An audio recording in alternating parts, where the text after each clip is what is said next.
The mighty V8, loud, powerful, and simple. It truly is a recipe for success, but it's a dying breed, being replaced with turbo 4-cylinders and awkward V6s. But why? In this video, I'm going to re-spark the fire of the V8. And if you're new here, my name is Brad Danger, so just go ahead and smash that subscribe button and turn on the notification bell because we're coming at you with new content every single day. Are you ready to rev up your engines? Because I am. Let's go. Camaros, Corvettes, and SUVs. Oh my. The LS platform powers pretty much everything that GM makes. And for good reason too, because the LS family of engines are known to be both reliable and powerful, and they have potential that goes through the roof. You want an economy build? Okay, here's 40 miles per gallon. You want a power build? Yeah, fine. Here's one with 1,000 horsepower. You want a cheap swap? Okay, well, people have done it for free. How? Well, all you gotta do is buy a wrecked car and then just salvage the engine out of it. And with the carcass or the rest of the car, you just sell it off for parts. And you pretty much can recoup all of your money. Because you gotta remember these LS engines came in so many different types of cars, trucks, and even vans. And the LS engine is perfect for swaps. And that's because they're a light engine with crazy potential. And that just might be why you see them in so many different motorsports. You know, like Formula Drift, drag racing, and even all-out track racing. So while the LS engine is cheap, reliable, and very tunable, the next engine on this list isn't the same at all. It's expensive, it's temperamental, but boy, oh boy, does she scream. What motor am I talking about? Yeah, you guessed it, the Ferrari F154. Yeah, you may not have known it, but this is the legendary motor that powers the Ferrari 488. And remember how you could get an LS for next to nothing? Well, that definitely can't be said about the F154. Oh no, I mean, come on, it's a Ferrari. More than you can afford, pal. Ferrari. And so buying one used is still gonna be more than 40 grand. Nevertheless, this is a list about the best V8s out there, period. And here at Ideal, we don't wanna disappoint. And the F154 is definitely one of the best, considering Ferrari strapped on 2 turbos to up the fun factor to the next level. And then if you judo chop 2 cylinders off the Ferrari F154 engine, it's essentially the engine that powers the Alfa Romeo Giulia Quadrifoglio. Said that 5 times fast.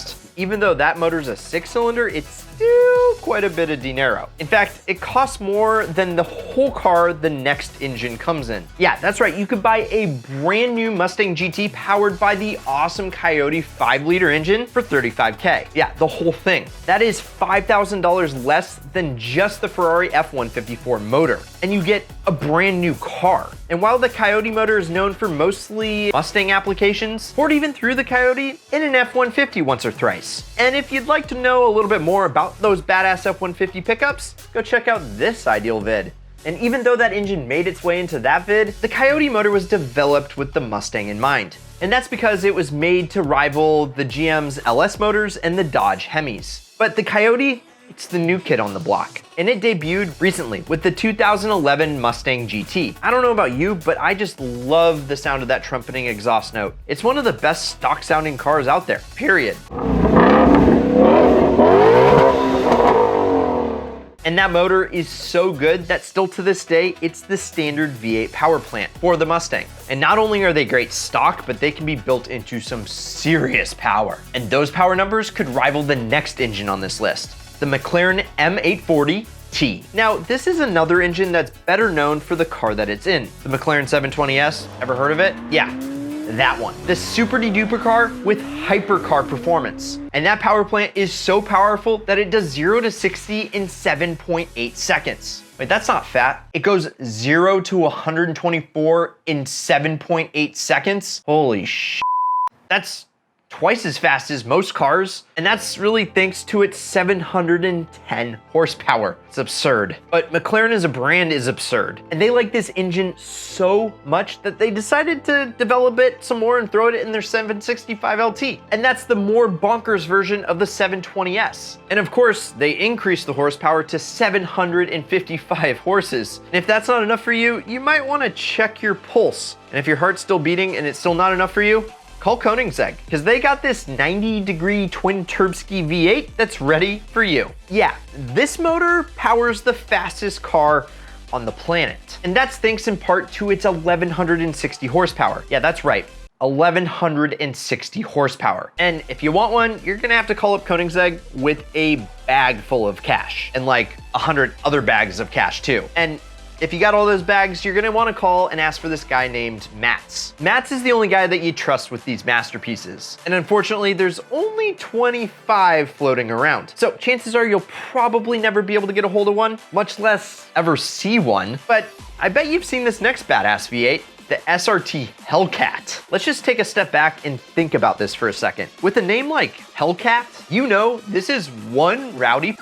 And with 707 horsepower to its rear paws, the Hellcat doesn't only just give you an exciting ride, it's actually a pretty cheap entry point. Not to mention tons of supercharger wine. And plus it comes with a factory warranty brought to you directly from the dodgy people over at Dodge. Now they're really not that dodgy. But they did build that Viper, and if you haven't seen that Viper video of us buying the cheapest Viper in the nation, it's a doozy. I mean, the car almost fell apart on the way home. And the best part about this engine is you can get it in both a coupe, sedan, and even an SUV, all for less than $100,000 new. And think about this, you can get a Challenger or a Hellcat, and they're both capable of over 200 miles per hour for less than 40 grand. And if you use the Ideal Car Strategies, you might be able to get them for even less. And if you want something with a little bit more utility, you could go with the Jeep Grand Cherokee Trackhawk for 60 grand or so. So the usability is there no matter what your flavor of the week is, and there is so much practical power. But what if you wanted all that power back in the 1930s? Well, you'd call Henry Ford, they had phones back then, and ask for a Ford flathead V8. It was a simple philosophy, really. Mold new technologies into a small, lightweight, and powerful V8 engine. Not only was the technology revolutionary, but it stayed relevant for over 20 years. And even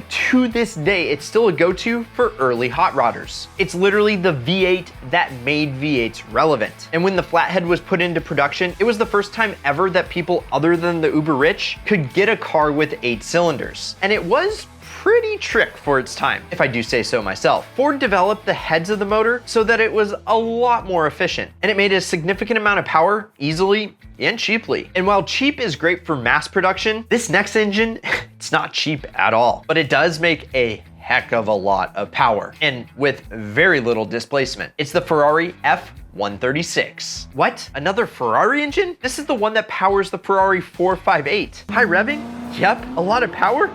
Yep. It sounds good hitting the high note? Oh yeah. And it's shoehorned in a really cool car. I mean, it is ideal. And it's got 562 horsepower and red lines to 9,000 RPM. Considering it's only a 4.5 liter V8, the engine outputs 125 horsepower per liter, making it the highest amount of power per liter of any naturally aspirated engine. Yeah, pretty badass, right? And man, does this car like to go sideways. And so does the next car on this list, Mercedes SLS AMG. So what powers the beautiful SLS? Well, the legendary Mercedes M150. And not only will this engine help this car execute flawless drifts, but man, it sounds so good doing them.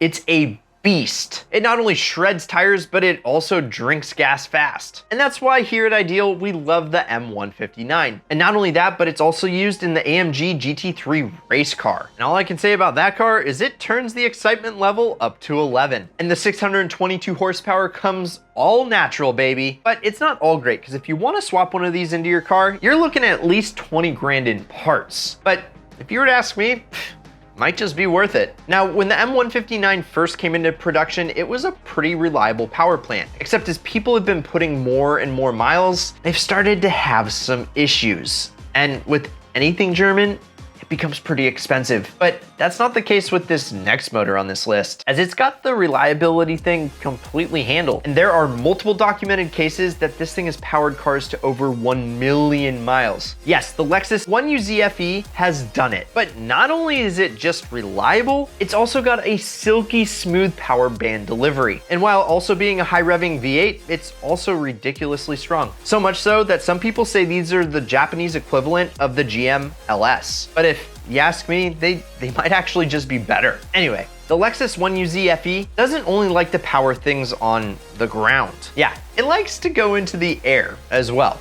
Let me explain. Lexus strapped not one, but two turb skis on one of these motors and developed an aircraft engine. How cool is that? And to make it even cooler, this engine, known as the F2400 2TC, was FAA certified. Unfortunately, the project was canceled a year into the production, so we never got to see it fly another day. But it's still pretty cool to think that Lexus has been a part of aviation history. And since we know it's been used on land and air, it's also a common swap in boats. Why? Well, it's because of its huge tuning potential. It came with forged internals and a rock solid design, and so they're known to hold serious power. You're looking at 800 horsepower without upgrading the bottom end. And the fact that you can pick up one of these used for around 1,500 bucks means it's the perfect candidate for a swap as well. So it doesn't make too much sense to me as to why we're killing off the V8s. They're cheap, they're reliable, and they're badass, just like me. But which V8 would be my pick if I wanted to do a V8 swap? Well, I'd have to either go with the GMLS or the Lexus 1UZ FE. Why? Because they have unlimited tuning potential. And with a fairly low cost of entry, it's